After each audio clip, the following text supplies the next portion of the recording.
नमस्कार दोस्तों, आने वाले साल 2025 की जनवरी में आस्था का महापर्व कुंभ शुरू होने वाला है, या यूं कहा जाए महाकुंभ शुरू होने वाला है, जिसमें देश विदेश से लाखों करोड़ों श्रद्धालु हिस्सा लेने आते हैं। कुंभ में लगने वाली डुबकी मोक्ष की डुबकी मानी जाती है। महाकुंभ में खास तिथियों पर शाही स्नान किए जाते हैं, जिसमें अच्छी खासी भीड़ देखने को मिलती है।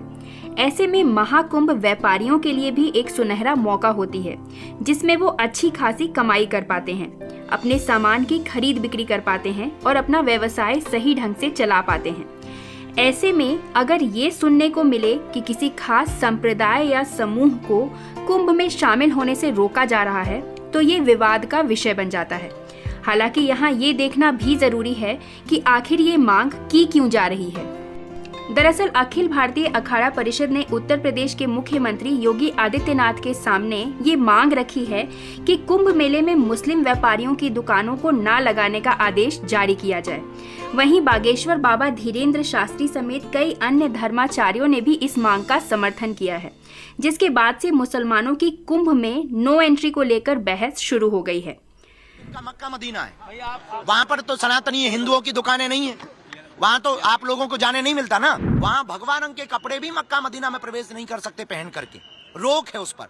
तो फिर मेरे अंगने में तुम्हारा क्या है? हमारे संतों की महिमा, त्रिवेणी संगम की महिमा हम सब जानते हैं। हमारे शंकराचार्य अखाड़ा परिषद जो निर्णय लेंगे हम उसमें सहमत। दरअसल महाकुंभ मेला सभी का होता है। ये साधु संतों का भी है, श्रद्धालुओं का भी है और ये व्यापारियों का भी कुंभ होता है। देश के कोने कोने से व्यापारी यहाँ आते हैं। दुनिया भर में कुंभ की प्रतिष्ठा है। वहाँ से भी कई उत्साही पत्रकार, कॉरपोरेट के प्रोफेशनल भी आते हैं। सबका मकसद होता है कुंभ के जरिए अपने व्यापार को बढ़ाना और अपने उत्पाद के लिए ग्राहक तलाशना। ये अवसर भला कौन व्यापारी खोना चाहेगा। इसीलिए पहली बार कहा गया है मुसलमान व्यापारी यहाँ अपनी दुकानें ना लगाएं। अभी तक के ज्ञात इतिहास में किसी भी शासक या व्यापारी संगठन ने ऐसी कोई मांग नहीं की है। अखिल भारतीय अखाड़ा परिषद ने उत्तर प्रदेश के मुख्यमंत्री योगी आदित्यनाथ के समक्ष ये मांग रखी है कि मेले में मुस्लिम व्यापारियों को दुकानें ना लगाने का आदेश जारी कर दिया जाए। कुछ साधुओं और कट्टर हिंदुओं का कहना है कि जब मुसलमान अपने मक्का मदीना में हिंदुओं को प्रवेश नहीं करने देते, तो हम उन्हें कुंभ में क्यों घुसने दें। पहली बात तो मक्का और मदीना दुनिया भर के मुस्लिम समुदाय की आस्था का केंद्र है, वो कोई मेला नहीं है। अपने आस्था केंद्रों में विधर्मियों के प्रवेश की वर्जना उस समुदाय विशेष की इच्छा है। हिंदुओं के भी कई मंदिरों में मुसलमानों और ईसाइयों के प्रवेश पर रोक लगी हुई है। भुवनेश्वर के लिंगराज मंदिर में ये साफ तौर पर लिखा हुआ है। पुरी के जगन्नाथ मंदिर में तो प्रधानमंत्री इंदिरा गांधी तक को नहीं जाने दिया गया था। मगर कुंभ मेला परस्पर मिलन का आयोजन है। दुनिया भर के लोग यहाँ आते हैं, मिलते हैं, बातें करते हैं और धर्म चर्चा करते हैं। इसीलिए कुंभ में किसी धर्म विशेष के लोगों के लिए नो एंट्री पर विचार जरूर किया जाना चाहिए। हालांकि धीरे धीरे प्रयागराज महाकुंभ में मुसलमानों की एंट्री पर पाबंदी का मामला गर्मा गया है। साधु संतों, बागेश्वर धाम के पीठाधीश्वर धीरेन्द्र शास्त्री और अन्य हिंदू संगठनों ने इस कुंभ मेले में मुस्लिमों की एंट्री पर रोक का समर्थन किया है। रविवार को काशी में संतों की बैठक भी हुई। इसमें सुमेरु पीठाधीश्वर जगत गुरु शंकराचार्य स्वामी नरेंद्रानंद सरस्वती ने कहा, कुंभ शुद्ध सनातनियों का मेला है। जो सनातन धर्म नहीं मानता उन लोगों को कुंभ में प्रवेश नहीं देना चाहिए। अगर मक्का और मस्जिदों में हिंदुओं का प्रवेश नहीं है, तो फिर सनातनियों के कुंभ में इन लोगों का भी प्रवेश बिल्कुल वर्जित होना चाहिए। इस बीच मुस्लिम संगठन और कुछ नेताओं ने इसका विरोध भी किया है। हालांकि कई मुस्लिम संगठन इस बात का विरोध कर रहे हैं। उनका कहना है कि आज हिंदू समाज ऐसा कर रहा है, कल को मुस्लिम समाज फिर से ऐसा करेगा। इस तरह के फैसले होंगे और फिरका परस्ती को बढ़ावा दिया जाएगा तो समाज टूटने के कगार पे आ जाएगा। और अगर समाज टूटा तो ये देश के लिए निहायत ही नुकसानदेह साबित होगा। वो इसके खिलाफ हैं और कह रहे हैं कि ये परंपरा बिल्कुल गलत है। भाईचारा नहीं टूटनी चाहिए। अगर सरकार फिक्रमंद है तो इन सब पर सख्त कदम उठाए जाने चाहिए। उनका कहना है कि हमारी प्रदेश सरकार से ये मांग है कि अखाड़ा परिषद का फैसला वापस कराया जाए, सांप्रदायिकता फैलाने वालों पर कार्रवाई की जाए। वहीं हिंदू धर्म गुरुओं का कहना है कि हिंदू समाज विभाजित और विखंडित ना हो, इसके लिए हम पूरे देश में यात्रा करेंगे। कुंभ हमारी आस्था, शक्ति और भक्ति का केंद्र है। कुंभ में राजश्री और तामसी शक्तियों ने मिलकर समुद्र का मंथन किया। इसका उद्देश्य था अमृत। सनातनियों की आस्था के केंद्र से सरकारी नियंत्रण हटना चाहिए। सरकार के इस देश के मठ और मंदिर मुक्त हों, सनातनियों के हाथ में उनका नियंत्रण हो। कुंभ में भी इन्हीं बिंदुओं पर चर्चा की जाएगी।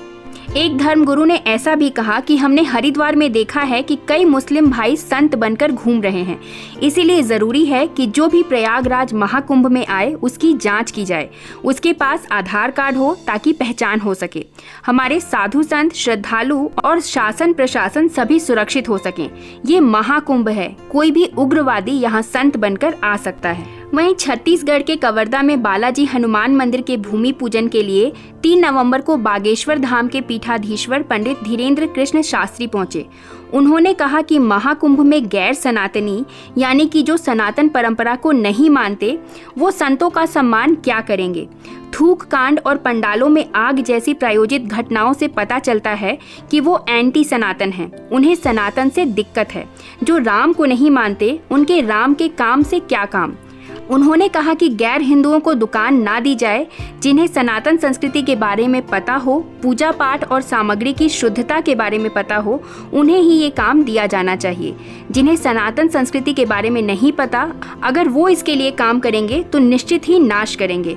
इसीलिए गैर हिंदुओं के लिए महाकुंभ में प्रवेश वर्जित कर देना चाहिए। वहीं कुछ नेताओं का ऐसा भी मानना है कि सभी धर्म के लोगों ने मिलकर सरकार बनाई है। सरकार बिना भेदभाव के सबके लिए काम कर रही है। इसीलिए प्रयागराज महाकुंभ में सभी धर्म के लोगों को छूट है। महाकुंभ में एक अमृत तत्व होता है और उसकी प्राप्ति के लिए सभी वहां जाते हैं। क्या मुसलमान ये मानते हैं कि गंगा जमुना की धारा में नहाने से पापों का नाश होगा? अगर वो ऐसा मानते हैं तो इसकी घोषणा करें, फिर उनके प्रवेश पर विचार किया जा सकता है।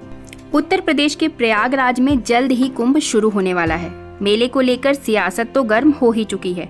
अखिल भारतीय संत समिति ने हिंदू समुदाय की सुरक्षा और आगामी कुंभ मेले की पवित्रता के प्रति चिंता का हवाला देते हुए ऐलान किया कि मेले में किसी भी तरीके से थूक लगाने की नीति अपनाने वाले गिरोह का कोई भी सामान नहीं बिकना चाहिए।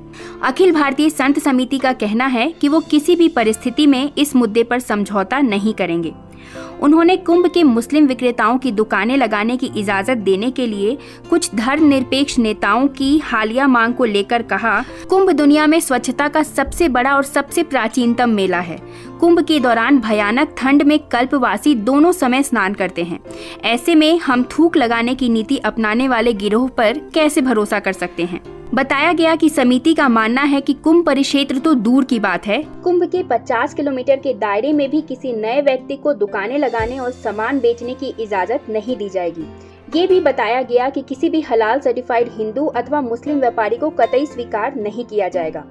समिति ने उत्तर प्रदेश सरकार से आग्रह किया है कि वो कुंभ की व्यवस्था वैदिक परंपराओं के अनुरूप सुनिश्चित करे।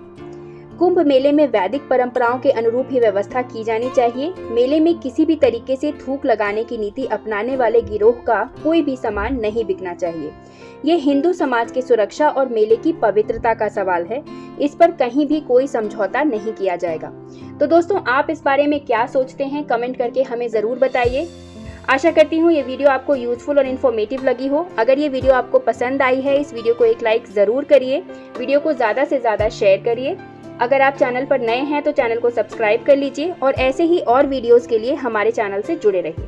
धन्यवाद।